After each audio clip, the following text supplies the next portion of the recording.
Hello my fellow freedom builders and welcome back to the channel. In today's video we are going to have a look at the next chapter here in our option library, the module 2, and we are going to have a look at the option chain explained. Last time in my last option video I mentioned the option chain, and today we're going to have a look at it. Now the option chain is where we find out what an option costs, if we should buy it or if we want to sell it. If you don't know anything about put or call options or buying or selling options, you should be watching my first video in the series, and I'll link to that below here. But let's have a look at an option chain. Now this is an option chain, and I know it can all sound a bit confusing and look a bit confusing when you're looking at it, but I will explain it quickly here, and if you listen to this video to the end, I think you'll have a very good grasp of the concepts here. Now, if you remember from my first video, I talked about that an option has an expiration date. If you want to buy a call option, in this case on Tesla, it does not have an infinite time frame to be traded in. There is an expiration date, so you're making a bet that Tesla could reach a certain price within a certain date.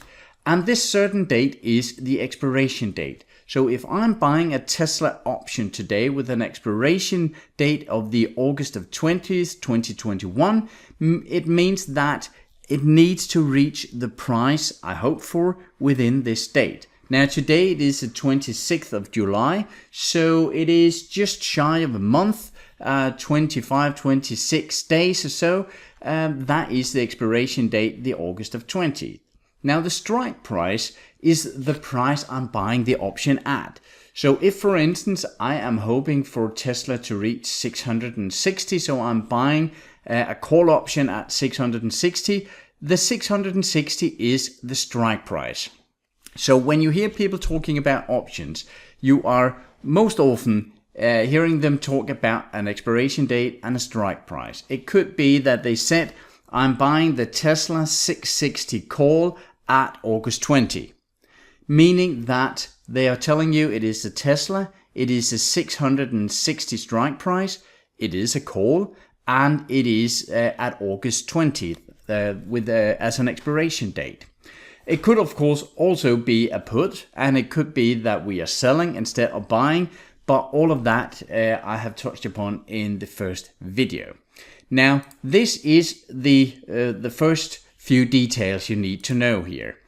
Another thing you'll often hear when you're talking about option is that people are talking about one of three concepts. That is either at the money, it is in the money, or it is out of the money.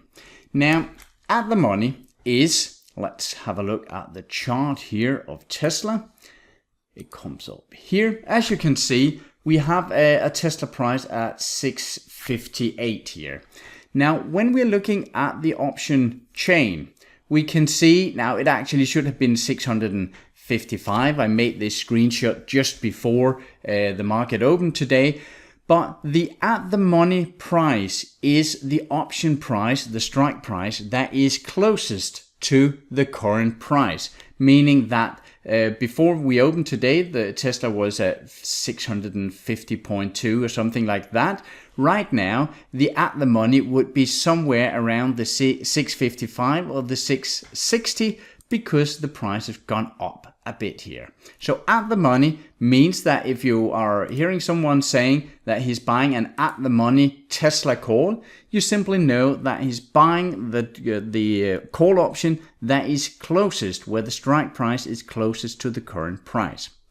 Now, when we are talking call options and put options, there's a bit of a difference, because you can also hear someone saying that they're buying an in the money call or in the money put. Now, when we're looking at in the money calls, that is a price that is below the current price. So let's say that we have a Tesla at 650, just for the sake of it here, and you want to buy a 620 Tesla call. Now that price is below the current price. So before this actually would make sense for you to have the 620, the price should drop quite a lot, meaning that because you will be paying quite a lot of premium, something called intrinsic value. I'll get back to that later, but you'll be paying quite a lot of intrinsic value for this stock. It will be quite expensive. I'll get back to that later, and there can be reasons to buy these in the money call options, absolutely. But you just need to know that when you're buying a call and the call is below the current price, it is called in the money. Now, if you're buying a put, it is in the money when the option, the strike price, is above the current price. So when you're buying a put, you're buying the right to sell a stock at a given time at a price, and well, right now, when that price is above the current price, the put option is called in the money. So in the money for calls is below the current at the money price, and in the money for puts is above the current at the money price.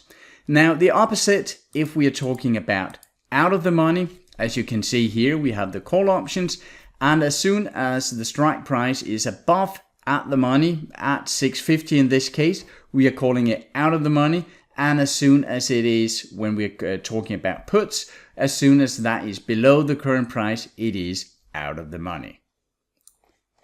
Now, when we are talking about out of the money call options, that is, for instance, something that has been mentioned a lot when we are talking about the GameStop and the AMC stocks and so on, where some of these speculators have been buying what is called far out of the money call options, meaning that if it was on Tesla and the current price was around 650, 655, they might be buying a call option on Tesla very, very far out of the money, maybe at 1,000 or 1,500. That is what is referred to as far out of the money call options. I will in a later video explain why someone chooses to do that. One of them is of course that the price of this stock is very cheap, but there are some different aspects of it that I will touch upon in a later video. But let's have a look at a live option chain. Now right now you can see here that the Tesla price is 658. If we are going to the live option chain here on Tesla, now I have chosen the one from CBOE. And most brokers today that have options, they have their own option chain that can look a bit different from this. But I'm just using this because everyone can log into the cboe.com. I'll link to it below here. And you can just search for some quotes. They are something like 15 minutes delayed, but that doesn't really matter in this instance. Now, when we are searching for the ticker symbol TSLA, that is Tesla, and then we get the option chain. Now, in the bottom here, you can see that we have a lot of different months, and when we are getting really far out here, that is what is called leaps options. But right now, we're just sticking to the closest options. As you can see, on the largest stocks, there are several different strike prices each month. We have the August 6th, we have the 13th, we have the 20th and the 27th here. Now, what is called a monthly option is the third Friday in each month. And in this case, it is August 20, 2021 here. All of the other options here are weeklies, and most brokers, you can also search here, as you can see, expiration types. You can search standards, weeklies, quarterlies, monthlies, and so on. Right now, I've just chosen all. When we're looking at, for instance, here, August 20 here, we can see it goes from a strike price of 620 down to 675 with an at the money just around in the middle here. Now, you might want to buy a strike price further out or in the money. And depending on the broker, you can choose here, you can see option range near the money. You can choose to have more price lines shown, let's say 10 here. And the second we choose 10, you can see that now we can choose from a strike price from 600 and down to 695. Now, I might want to buy a Tesla 700 with a 700 strike price. In that case, I simply choose all. And let's just have a look at here. Now you can see we are getting a lot of price lines let's just go down to August 20th here. You can see now it goes from a strike price of 50. So you're buying the right to buy Tesla stocks at 50 in just shy of a month here. That is very expensive. I'll get back to the pricing later. But as you can see, we have the at the money just around here, the 555 or 560 here. But if I want to buy a 700, a strike price of 700 here at Tesla, the price for that call option would be $15.55. Now, if we're looking at a chart here, we can see that we have the 658 here. So if I would want to buy an option here with a strike price of 700 here, around here, if we want it to be precise, we can just type in here like this, 700. Now that means that on the 20th of August, let's just make a line here, the 20th of August here, at that price, Tesla needs to be above 700 before I can make a profit. And then some, because we also paid $15.55 for the option. So we actually need the price to be up around here. Let's just make it 100% precise. 15.55 here. So the Tesla stock needs to be above this line before we are making a profit. And it needs to be that before the expiration date on the 20th of August. Now, if it stays below, we'll be losing money. Let's say it stays below here, but on the 21st, it shoots up and goes to 840. That doesn't help us because our option expired here at the 20th of August, so we don't have any options or any right here anymore. If it shoots up before that, we can make some money. We can sell the option before the expiration date, or we can let it run until expiration date, depending on our strategy. So I hope this makes sense. A quick overview of the option chain here. These are some basic concepts, and I'll get back to these again and again and again in my videos. There are also a lot of other information here that I'll get into. There's something called the Greeks, meaning the delta, the gamma, the implied volatility. There are a couple of other Greeks so that we can use here. We have some volume, we have some open interest, we have some bid ask. That is the exact same as with stocks, where we have someone trying to buy it, they are bidding, and there's someone trying to sell it, they are asking a price.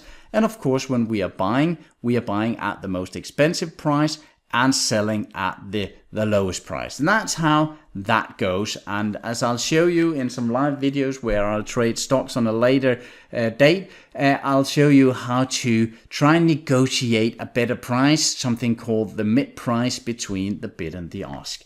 But that is a topic for another video. I hope this made sense. You are, of course, always welcome to put some questions under the video here or on the Facebook with Building Freedom or wherever you can find me. That's all for today.